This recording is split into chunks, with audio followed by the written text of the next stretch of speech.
Hello students, मेरे channel पर आपका स्वागत है। आज मैं लाया हूँ आपके लिए class 7 Sanskrit book chapter number 5 लोट लकारः आज्ञार्थकम्। इस चैप्टर के क्वेश्चन आंसर मैं आपको इस वीडियो में समझाऊंगा। इस वीडियो को आप अंत तक देखें। यदि वीडियो अच्छी लगे तो आप इस वीडियो को शेयर, सब्सक्राइब, लाइक जरूर करें। तो आइए हम चलते हैं अपनी यानी कि चैप्टर के क्वेश्चन आंसर की ओर। जैसे कि आपको यहाँ पर दिख रहा है, पहला प्रश्न हमारा है उचित शब्द में उत्तर दीजिए। यहाँ पर आपको कोष्ठक यानी कि ब्रैकेट्स में कुछ शब्द दे रखे हैं। यहाँ पर आपको प्रश्न दे रखा है, इस प्रश्न का आपको उत्तर देना है इनमें से देख करके। तो का छात्रः कम प्रणमन्ति, छात्र यानी कि बहुत सारे छात्र किसको प्रणाम कर रहे थे, आपने चैप्टर में पढ़ा होगा। तो उत्तर है इसका सेकंड वाला आचार्य, यानी कि वो आचार्य यानी कि गुरु जी को प्रणाम कर रहे थे। उसके बाद अगला है जना विद्या प्राप्य कस्य सेवाम कुर्वन्ति, लोग विद्या प्राप्त करके किसकी सेवा करते हैं।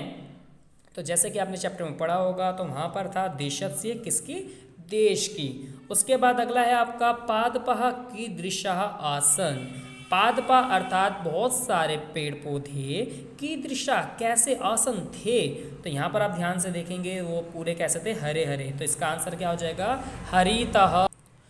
उसके बाद आते हैं अगले प्रश्न में क्षेत्रे कीदृशम अस्ति, जो वहाँ बच्चे लेके जो गुरुजी बच्चों के साथ बैठे थे, तो क्षेत्र वो मैदान कीदृशम अस्ति कैसा था या कैसा है, तो वो था विस्तृतम, बहुत ही ज़्यादा फैला हुआ। अब चलते हैं अगले प्रश्न की ओर। जैसे कि यहाँ पर देखा, निम्नलिखित वाक्यों को लंग लकार भूतकाल में लिखिए।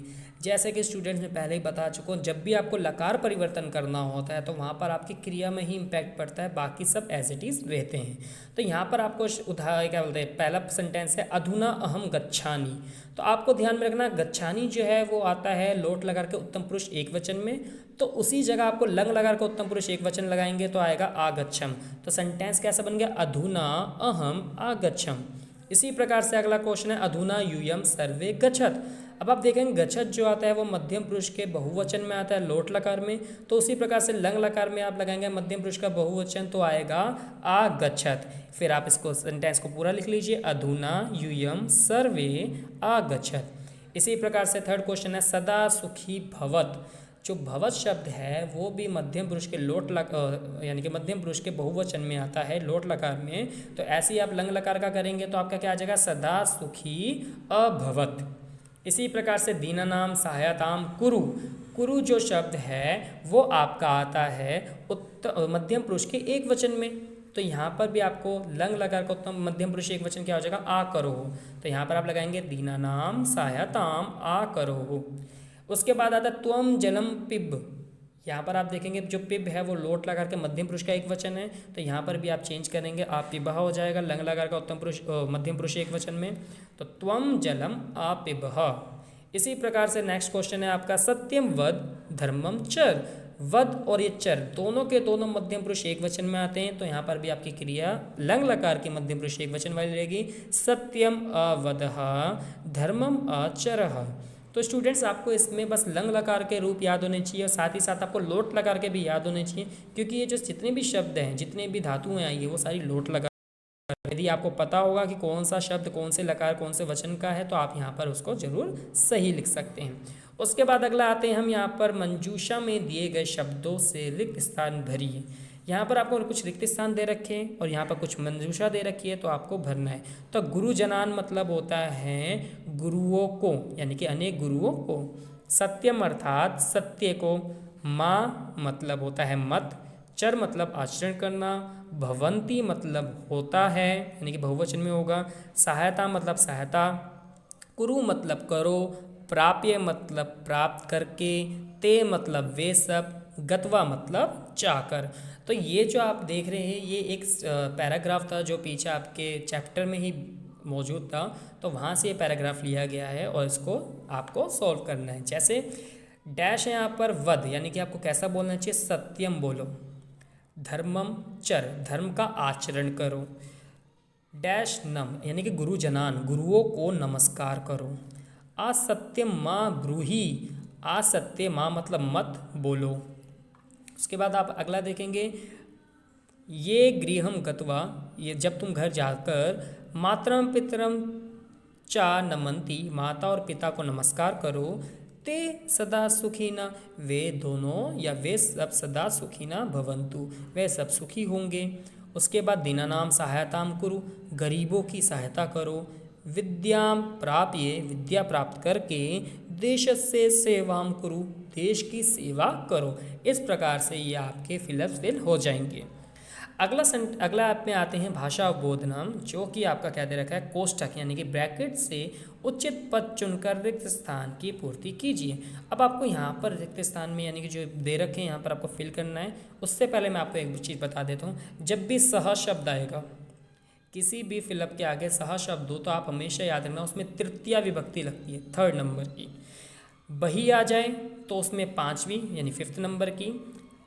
ठीक है, तो यहाँ पर आप ध्यान देंगे ये उपपद विभक्ति के शब्द है कुछ, तो आपको ये याद रखना पड़ता है। उपपद विभक्ति का मतलब कि एज इट इज़ वो वर्ड वहाँ पर यूज़ करे जाते हैं पर्टिकुलर क्या में विभक्ति के साथ। जैसे पिता डैश सह गच्छति, अब देखो सह आ गया तो आप बेझिझक होकर यहाँ पर जो भी तृतीय विभक्ति है वो लगा, जैसे पुत्रेण है तो आपने पुत्रेण लगा दिया। शिष्या डैश सह गच्छति, अब यहाँ पर अब भी सह आ रहा है तो यहाँ पर आप देखिए तीसरा कौन सा है, शिक्षकेन, आपने शिक्षकेन यहाँ पर लगा दिया। यहाँ पुत्रेण था, यहाँ शिक्षकेन था।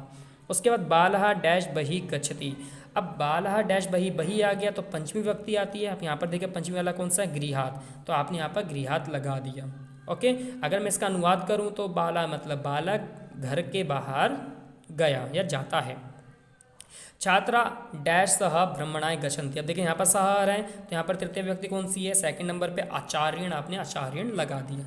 इसी प्रकार से वयम डैश बही तिष्ठामः, अब देखो बही मतलब वापस पंचमी व्यक्ति, बही का मतलब बाहरी होता है और सह मतलब के साथ होता है। तो यहाँ पर आप देखेंगे ध्यान से तो ये स्त्रीलिंग शब्द है, तो ये वाला आपका 2nd वाला आ जाएगा कक्षायाः। उसके बाद त्वम डैश बही किमर्थम क्रीडसी, वापस बही आ गया तो यहाँ पर आप देखेंगे कौन सा है, ये पंचमी व्यक्ति उद्यानात्, तो आपने उद्यानात् लगा दिया। इसी प्रकार से बालका डैश नमति, अब देखिए बालका, अब यहाँ पर माता को या माता के द्वारा या माता की, तो आप देखेंगे यहाँ पर माता को नमस्कार करता है इसलिए यहाँ पर आएगा मातरम।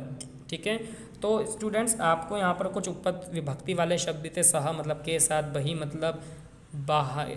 ठीक है, तो यहाँ पर आपको उसके अकॉर्डिंगली तृतीया और पंचमी विभक्ति लगानी पड़ी। अब हम बढ़ते हैं अपने अगले प्रश्न की ओर। निम्नलिखित वाक्यों में क्रिया पूर्ति उचित लोट लकार आज्ञार्थक क्रिया से कीजिए। अब आपको यहाँ पर लोट लकार क्रिया को रखना है, जहाँ पर आपको कोष्ठक में शब्द भी दे रखे हैं। तो सबसे पहले आप देखें वयम सर्वे अत्र, अब देखिए यहाँ पर आपको ध्यान में रखना है कर्ता, कर्ता वयम यानी कि उत्तम पुरुष बहुवचन। तो यहाँ पर आपको उत्तम पुरुष बहुवचन वाली कौन सी क्रिया दिख रही है जो लोट लकार की है, वो है तिष्ठाम, तो आपने तिष्ठाम लगा दिया यहाँ पर। अगला हे ईश्वरम या हे ईश्वर त्वम माम, अब देखिए यहाँ पर त्वम क्या है, करता है। त्वम कहाँ पर आता है, मध्यम पुरुष एक वचन में, तो यहाँ पर आप देखिए मध्यम पुरुष एक वचन वाला कौन सा है, रक्ष, तो आपने यहाँ पर रक्ष को विद्यमान कर दिया। उसके बाद अगला देखेंगे भो बालक त्वम गृहम डैश, अब देखो यहाँ पर त्वम क्या है, उत्तम मध्यम पुरुष एक वचन में, तो यहाँ पर आप देखिए मध्यम पुरुष एक वचन वाली कौन सी क्रिया है जो लोट लगा रही है, गच्छ, तो आपने यहाँ पर गच्छ लगा दिया। अब भो छात्र अत्र, अब यहाँ पर आपको कोई ऐसा कर्ता नहीं दे रखा, लेकिन कर्ता यहाँ पर बस छात्र दे रखा है, तो आप ध्यान में रख सकते हैं छात्र मतलब एक ही छात्र है यहाँ पर। तो आप यहाँ पर ध्यान से देखिए कौन सा शब्द है जो लोट लकार का है, वो है आपका 2nd वाला आगच्छ, तो इसलिए हमने यहाँ पर आगच्छ लगा दिया। अगला अंगा यूयम कंदुकेन डैश, अब देखो यूयम जो आता है उत्तम पुरुष मध्यम पुरुष बहुवचन में आता है, तो यहाँ पर मध्यम पुरुष बहुवचन वाला कौन सा 2nd नंबर पर क्रीडत, तो आपने वो यहाँ पर लगा दीजिए।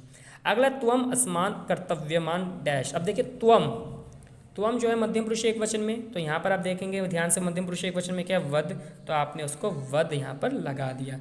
ते सदा सुखीना, अब देखिए ते जो है वो क्या है आपका प्रथम पुरुष बहुवचन में, तो यहाँ पर आप ध्यान से गए प्रथम पुरुष बहुवचन क्या है, भवंतु, तो आपने यहाँ पर भवंतु लगा दिया। तो स्टूडेंट्स यहाँ पर मैं आपको समझाता हूँ कि कैसे आप बिना उसको मतलब निकाल करके भी ऐसे क्वेश्चन को अटेम्प्ट कर सकते हैं, क्योंकि आप ध्यान से देखेंगे मैंने किसी में भी किसी का मतलब नहीं बताया, बस समझाया, एक फॉर्मूला बताया, सूत्र बताया, जिसके सहारे आप ये सारे जितने भी आप वर्ड्स हैं बिना अर्थ निकाले आप सही से लगा सकते हैं। तो स्टूडेंट्स यदि आपको वीडियो अच्छी लगी हो तो शेयर सब्सक्राइब जरूर करें। Thank you so much.